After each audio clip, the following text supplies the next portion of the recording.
Ray Brown's Talking Birds. Made possible by the generous support of the Birdwatchers General Store, Orleans, Cape Cod. Birdwatchersgeneralstore.com. And by Vortex Optics with the VIP warranty, their unlimited lifetime promise to keep you and your optic covered. Learn more at vortexoptics.com. Good morning, afternoon, or evening, and welcome to our show number 965. Well, it's a little chilly here in the Northeast, but pretty much always sunny and warm in Southern California. So let's start off today's show with an audio postcard from there. Hello. Hang on a second. He's not ready yet. Yes. Hello, Mark. Hi, Ray. This is the San Diego bird guide, Mark Dayton, and I'm here at Lindo Lake in San Diego, California. And what you guys are hearing here are some great-tailed grackles and some red-winged blackbirds. And I'm just kind of taking in a quick hit here this morning. This is close to home, and I like to come over here and check out the birds as often as I can. I hope you and your listeners have a great day. Bye. Thank you so much, Mark. I love those great-tailed grackles. Mark, by the way, it was the guide for our friend Gino Ellison when he was doing his Big Year San Diego portion recently. We'll get an update about Gino's Big Year, too, coming soon. We figure that wherever you're looking at birds, there's a potential postcard. If you'd like to share some sightings from your backyard or favorite birding spot or any place else, just make a little recording of what you're seeing on your smartphone or digital device. Then send the file to ray@talkingbirds.com. That's ray@talkingbirds.com. And we'll share your Avian audio postcard on the air and on our podcast and live stream as well. Well, speaking of that same email address, anybody doing a Christmas bird count on December 31st? If you are, give us a holler. We have a little something in mind relating to that and making it part of our show. Let us know at ray@talkingbirds.com, and we'll explain what we have in mind there. Kind of a beautiful sounding bird, but a mystery. At least for the moment, it's our mystery bird, and this is a preview of the contest coming a bit later on in the show this morning. Well, most folks feed birds if you possibly can. Everybody loves to feed birds and watch birds. And what's the one bane of all bird feeders? Squirrels. Squirrels, but what if you have a squirrel-proof feeder? If you win our mystery bird contest, you will. It's the Brome Squirrel Solution 150 feeder. Genuinely squirrel-proof and chew-proof, too. It's easy to clean, even features a vented seed tray to keep the seed fresh and dry.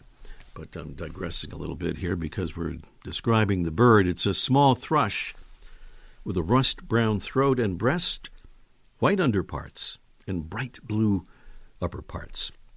Our bird breeds east of the Rockies from southeastern Canada to the Gulf of Mexico, and is seen year-round in the southern half of that territory in open woodlands, farmlands, parks, and orchards.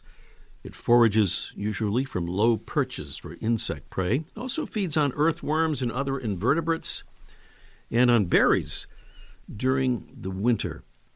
A couple of clues there and the sound of our mystery bird, and that's one of our prizes. And the other one, that mystery bird, that Brome Squirrel Solution feeder is one of our prizes. Also, from Fresh Cut Paper, makers of beautiful life-size pop-up floral bouquets that are wilt-proof and crafted to last a lifetime. We have a certificate for 5 of those gorgeous bouquets, and yes, they have bird-themed bouquets among their selection, and those carry a very small fraction of the carbon footprint of imported flowers. We mentioned the Rockies. If you're west of the Rockies and you're our Mystery Bird Contest winner, we also have a special extra prize for you. So our contest coming along a bit later in the show. There's a little preview to get you ready for our Mystery Bird Contest.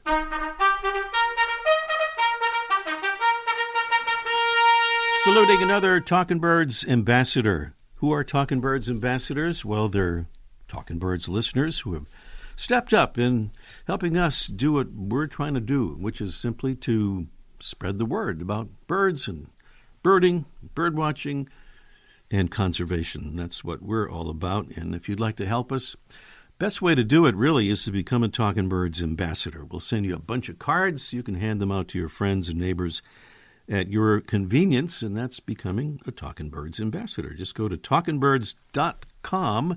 There's no G in talking. That's right, and then just go to the Get Involved button, and you'll see how to become a Talking Birds ambassador. It is really easy, and today we want to say thank you to Jen Schultes from Fort Worth, Texas, one of our latest Talking Birds ambassadors, and thank you so much, Jen. Still to come on our show today, we'll continue our look back at 2023 with another of our favorite interviews. This one is from September, and it's our talk with the American Bird Conservancy's Hardy Kern on an important topic related to another of the many serious threats to bird survival. Also today, Mike O'Connor will join us for Let's Ask Live segment about how even if you're in the city, boy, you can still do a lot with birds and feeding them and watching them wherever you are. That's on Let's Ask Mike Live this morning. And up next, meet Morris Basinus. That's today's Talking Birds featured feathered friend.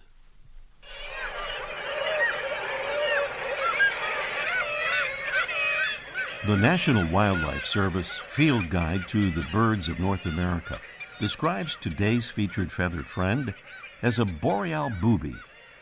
That sounds like it could be an insult, but it isn't. It's just a way of saying that this species is a northern cousin of tropical birds like the blue-footed, red-footed, brown, masked, and Nazca boobies. It might be referred to in shorthand as NG. Also not an insult, just the common name initials of our bird, the northern gannet. Northern gannets are wonderful to see in flight with their streamlined shape, the adults striking white body and wings with large black wingtips and a wingspan of nearly 6 feet. It's a pretty cool bird to see up close, too. The adult's head has a yellowish tint. The bill is pale blue, outlined in black. Bare skin on the face is a dark blue-gray. It has a bright blue ring around the eyes, and the gray-black legs and feet show a line in green or electric blue extending down to the toes. And it's a treat to watch a large number of gannets diving as they do from as high as 130 feet above the ocean waves, plunging into the water with wings held back and creating a dagger-like profile, and then flying underwater to depths of 70 feet or more, catching fish as they fly back up to the surface.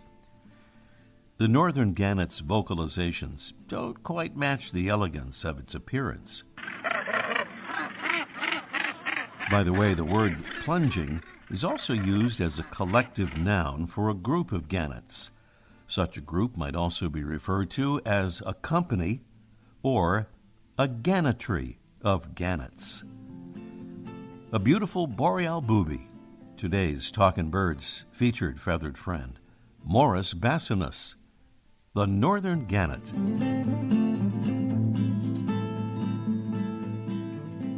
Hardy Kern is the Director of Government Relations at the American Bird Conservancy and Director of their Birds and Pesticides campaign. And he's here to tell us about the extreme threat to birds and their environments by neonicotinoid pesticides, or neonics. Good morning, Hardy. Morning, Ray. Thank you so much for having me. Really glad to be here. Our pleasure and honor indeed. Well, you're the co-author of a new report published by the American Bird Conservancy, ABC. It says the U.S. is failing to effectively regulate neonicotinoid pesticides despite overwhelming evidence that they harm birds, the insects that sustain them, and the aquatic environments that many rely on.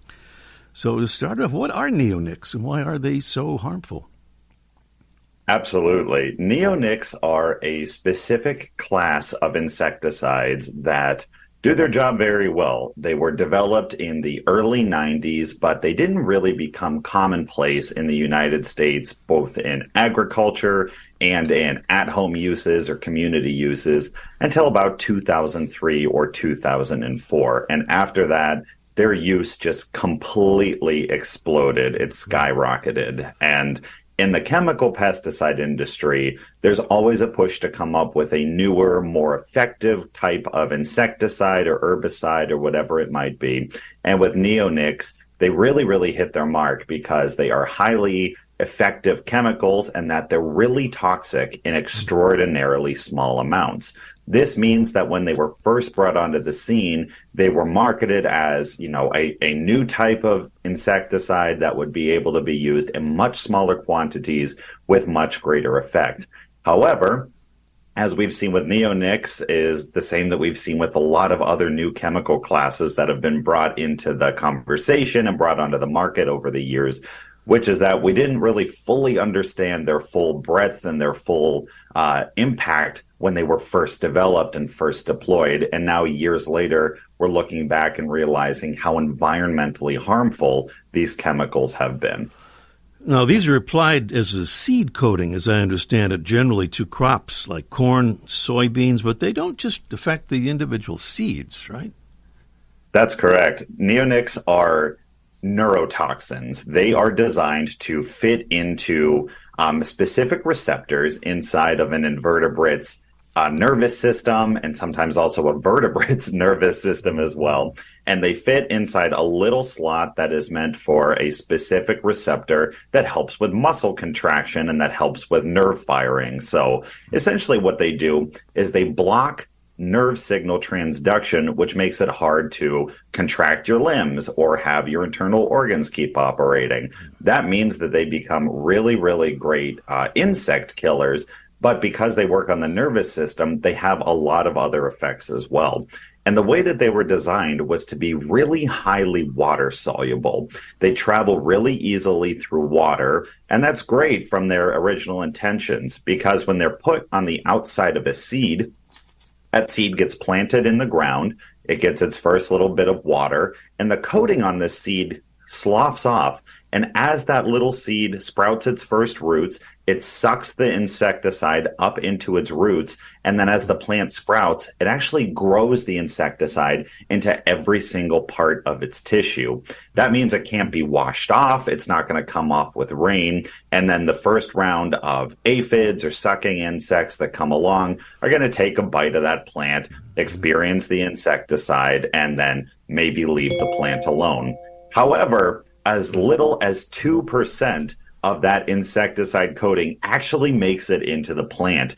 The rest, up to 98%, winds up either coming off as dust even before the seed is planted, or it gets into groundwater, it stays in the soil, it makes its way into local streams and rivers, where it continues doing its job. It continues to kill invertebrates, and that's invertebrates are a major source of food for birds. Not to mention that birds are really, really used to American agriculture. We find them a lot on farmlands, and a lot of birds are opportunistic. So they see a big seed spill or a freshly plowed field, they're going to dive down and pick up some of those seeds.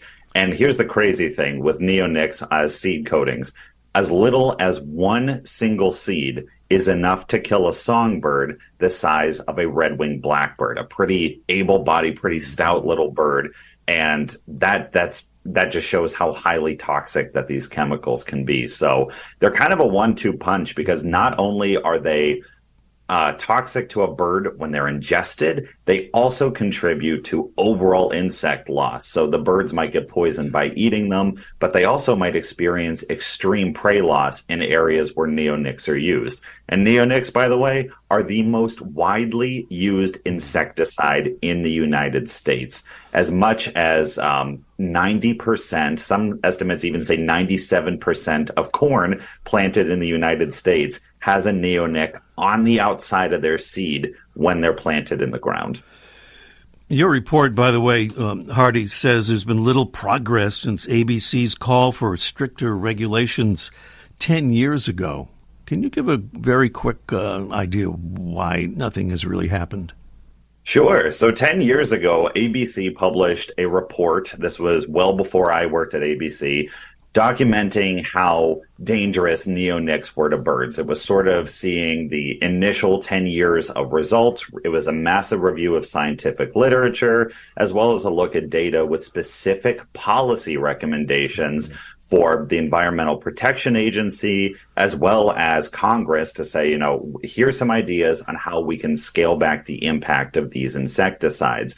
Another 10 years has passed. So this is 2023 when we published the second report, and we have not seen any major development in regulating neonics. And this is for a wide variety of reasons. I don't want to point specific fingers at any one agency, but basically, neonics have become so ubiquitous in American agriculture and a lot in our home uses as well that there's a heavy interest in keeping them on the market.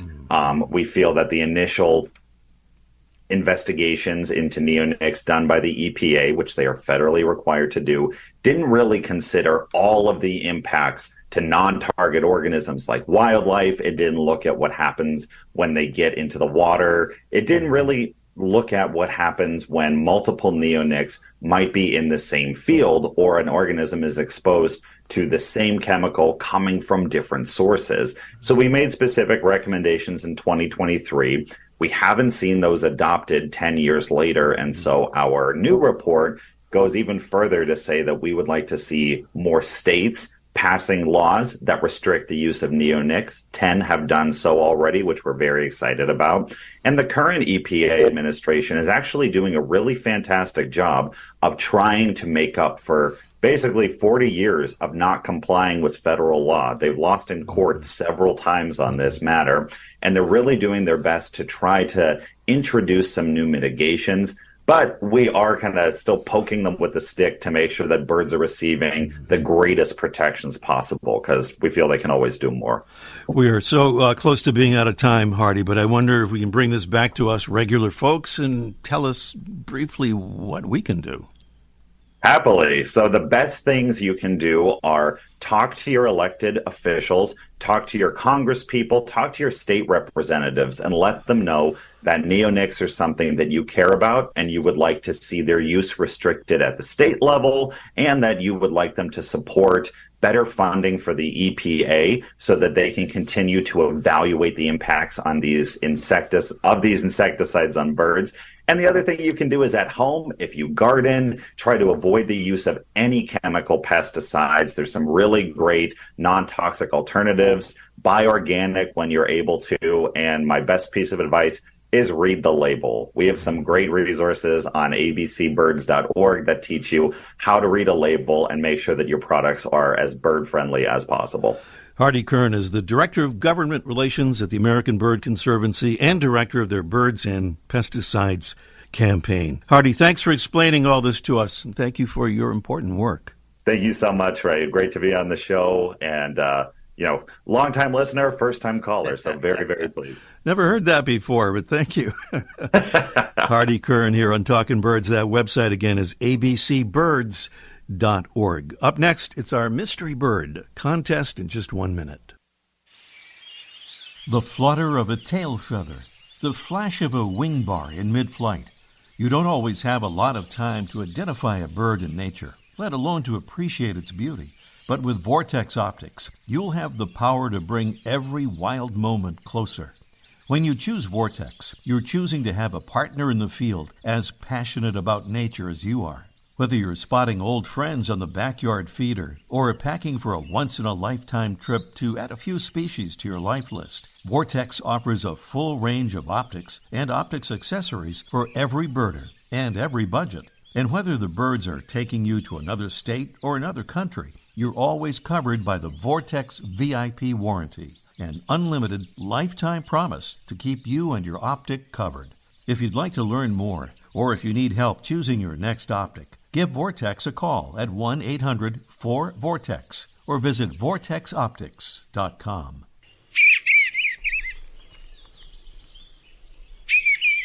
Kind of a beautiful sounding bird. It is our mystery bird. And if you have trouble with squirrels at your bird feeders, have no fear. A special prize is here on our Mystery Bird contest. First, a description of our mystery bird. It's a small thrush with a rust-brown throat and breast, white underparts, and bright blue upper parts. It's a much-loved bird, breeding east of the Rockies from southeastern Canada to the Gulf of Mexico, seen year-round in the southern half of that territory pretty much, in farmlands and parks and orchards and woodlands. It forages from low perches for insect prey and also feeds on earthworms and other invertebrates, and in the winter on berries. That's our mystery bird. 781-837-4900 is the number to call. That's 781-837-4900. As always, please call us as soon as you can so we'll have time. And don't worry if you don't have the right answer, because if no one gets it, a drawing will determine our winner of a Brome Squirrel Solution 150 feeder. Genuinely squirrel-proof and chew-proof and easy to clean. And even features a vented seed tray to keep the seed fresh and dry. And from our friends at Fresh Cut Paper, makers of beautiful life-sized pop-up floral bouquets that are wilt-proof and crafted to last a lifetime. We have a certificate for 5 of those bouquets, bird-themed bouquets among their selection. By the way, Fresh Cut plants a tree for every bouquet sold. So we're happy to have them as a prize provider here on Talkin' Birds. And the number is 781-837-4900, 781-837-4900. Meanwhile, we have Mike O'Connor live this morning. Let's ask Mike live in just 1 minute. What's one of your favorite memories? Let's see. Well, there was this one time I went snorkeling in the Caribbean when I was a kid. It really just blew my mind. I mean, when you're sitting on the beach, it's so peaceful, and you sort of forget there's a whole other world under there, just full of all kinds of life. We saw the most beautiful corals. I remember thinking they were waving at us as they moved with the ocean. And then there were all these amazing fish. They kind of reminded me of tropical birds. They were so bright and colorful, just darting all over the place like birds in the sky. I'll never forget it. It completely changed the way I look at the ocean. Most of us have a memory of being in nature we'll never forget. Let's protect the world's natural places so more memories can be made for generations to come. Visit worldwildlife.org.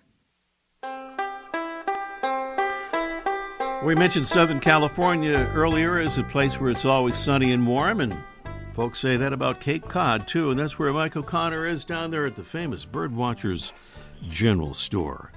Good morning, Mike. You want to give us a weather report, or dare you today? It's hard to tell the difference between Southern California and Cape Cod. It's just I know one of the same, except a little fewer people this time of year than Southern California. The palm trees are smaller on the Cape, I think, also. But, a little bit smaller. And they smell like cranberries. You're not in an urban area, so lots of us are, including yours truly, but I think you want to emphasize today that even if you're in the city, you can still watch birds and feed birds. Is that? You're right, and we forget you get those wonderful audio postcards, and people in wildlife refuges or wilderness areas, and they get to hear these cool birds. Yeah. But the city has a lot of birds, and as a matter of fact, I have customers who live in high rises in Manhattan, and they get birds on feeders. And what I tell folks to do, if you live even in a high rise, if you've got any kind of balcony, you can put out a feeder, stick it on the window if you have a window out front, or put it on a little hook and hang it out there. And in the city, I tell people to go small because there's always a chance, like, nobody really wants pigeons. And they don't want a lot of, droppings on the deck or whatever. So I say get a small feeder and use sunflower seeds without the shells. That's a little bit more money, but there's no waste. And the birds will come. The birds will find it. You might end up with house sparrows, but that's okay. But you'll get probably house finches, and you'll get some other birds passing through. And just keep in mind that you don't want to hang anything off the balcony that ends up on top of a cab the 14 stories down or something like that. But put everything over your porch. And water is a good alternative too. You know, you can get a little bird bath and put that on your balcony. Fill that with water, or even if you don't have a bird bath, you can use a little plastic tray, like the things you put underneath a planter. That's actually what I use sometimes, those little plastic trays that go onto planters. Put that out, fill that with water, and the birds will find it. And speaking of plantings, you know, when the season rolls around, you can put out plants for birds. A lot of people have plants on their balcony, but they just put plants that look pretty. But do a little investigation and find out what kind of plants that the birds will come to, especially hummingbirds. And then you can put those on your balcony as well. And if you don't have a balcony, well, that's okay. You know, the city still has a lot of good birding places. As a matter of fact, we know Central Park is a big deal, but I just punched up eBird, and everybody can punch up eBird, ebird.org, and it'll list all the places. You just put down your location, and it'll list all the areas where people are seeing birds. And I just punched up Chicago, and there's a ton of little parks, and they all have birders, and they all list all the birds seen. So if you live in the city, go for a walk, get your binoculars, and head to one of those parks, and you'll be seeing. You should be able to see birds just about any time of year. Just because you don't live in the wilderness doesn't mean you can't go outside. Absolutely, and I think you talked about urban gardens. Gardens where people grow vegetables and stuff as a place where that's true. Especially a lot of there's a lot of things that community gardens. You know, like a lot of cities will have plots where people can rent something, just a tiny plot, maybe 10 by 10 or something, and the birds love those. I remember being in Boston, waiting for the Red Sox to play, and I walked through, what do they call that, the Fens, Ray? What is that? The Fens, that's right. And, boy, it was full of birds. It was warblers and brown creepers right there between all the buildings. So if you live in a city, track one of those down, and any time of year, but especially in the spring and the fall when the birds are moving through. That's a really good place. Just pack your binoculars. You don't have to drive to a national park. Just go to the city where the parks are and pay attention. You'll be seeing birds, absolutely, for sure. Indeed. I still remember the first time I ever saw a common nighthawk was at Fenway Park in Boston. Right, they fly over, right? Up in the lights there, Yeah, me too. All right, Mike, thank you, and we'll talk just before the holiday next week. All right, everybody, if I don't talk to you, have an awesome Christmas. Mike O'Connor at the famous Birdwatchers General Store, and we return now to the final portion of our Mystery Bird Contest. And guess what? We're pretty short of time here. Janice is in Carver, Massachusetts. Good morning, Janice. Good morning. Good morning. What do you think, Janice? Mystery bird? A western bluebird. Oh, boy. That is awfully close, Janice. But not exactly right, we'll have to say, but we can hint that it's very close. So stand by, okay? Because we'll see what happens. All right. Let's try Caroline. Caroline, what do you say the mystery bird is? It's the American robin. The American robin, she says with such confidence. Unfortunately, it's not an American robin. I'm sorry, you were going for that thrush thing, and of course the robin. That's right, thrush. Yeah, robin is a thrush as well, but this is not a thrush. Not that thrush. Okay. Well, Merry Christmas. Merry Christmas. Thank you, Caroline. Let's go to Clark. He's in Hingham, Massachusetts. Good morning, Clark. Hello. Hi. Good morning. Hi. What do you think, Clark? It's an eastern bluebird. Eastern bluebird is the one we were looking for. Where's the applause? There it is. Right there. We had one in our yard once in 30 years. Oh. Unfortunately, a victim of DDT. Well, there you go. Just reflecting back on our conversation with Hardy Kern in a slightly different manner. But anyway, Clark, thank you so much. Stay on the line and we'll get your info. Thank you. All right. Clark, they're correctly identifying the eastern bluebird. On next week's show, and I really mean it this time because we said this a week early before, our Debbie Bleacher will be here to regale us about more amazing bird research in the Talkin' Birds Science Corner. Thanks for being with us. See you next week. The bird show. I like that. I love it. Ray Brown's Talkin' Birds. Made possible by the generous support of the Birdwatchers General Store, Orleans, Cape Cod. Birdwatchersgeneralstore.com. And by Vortex Optics with the VIP warranty. their unlimited lifetime promise to keep you and your optic covered. Learn more at vortexoptics.com.